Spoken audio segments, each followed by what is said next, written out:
അണയരുതെന്ന് കരുതി നാം ചേർത്തു പിടിച്ച ദീപങ്ങളായിരിക്കാം നമ്മളെ ഏറ്റവും കൂടുതൽ പൊള്ളലേൽപ്പിച്ചത്. ചില മുറിവുകൾ ഒരു സുഖമാണ്. അത്ര പ്രിയപ്പെട്ടവരുണ്ടാക്കിയ മുറിവുകൾ ഹൃദയത്തിൽ വിങ്ങുന്നിടത്തോളം കാലം മറക്കാനാവില്ലല്ലോ അവരെ.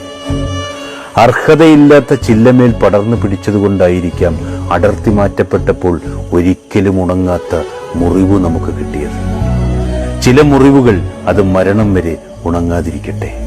ഒറ്റയ്ക്കാവുമ്പോൾ നെഞ്ചുരുകിയൊന്നും കരയരുത്. അപ്പോ മനസ്സിനെ പറഞ്ഞു പഠിപ്പിക്കണം, ജനിച്ചതൊറ്റയ്ക്ക്, വളർന്നതൊറ്റയ്ക്ക്, ജീവിക്കുന്നതൊറ്റയ്ക്ക്, അവസാനം മരിക്കുമ്പോഴും ഒറ്റയ്ക്ക്. എപ്പോഴും നമ്മുടെയൊക്കെ കൂടെ ഉണ്ടാകുക കടമകളും കർത്തവ്യങ്ങളും മാത്രമാണ്. കടന്നു പോകുന്ന വഴികളിലെല്ലാം ഓർത്തു വെക്കുക, ചിലത് വീണ്ടും നടക്കാനുള്ളതാണ്, ചിലത് ഒരിക്കലും നടക്കാതിരിക്കാൻ.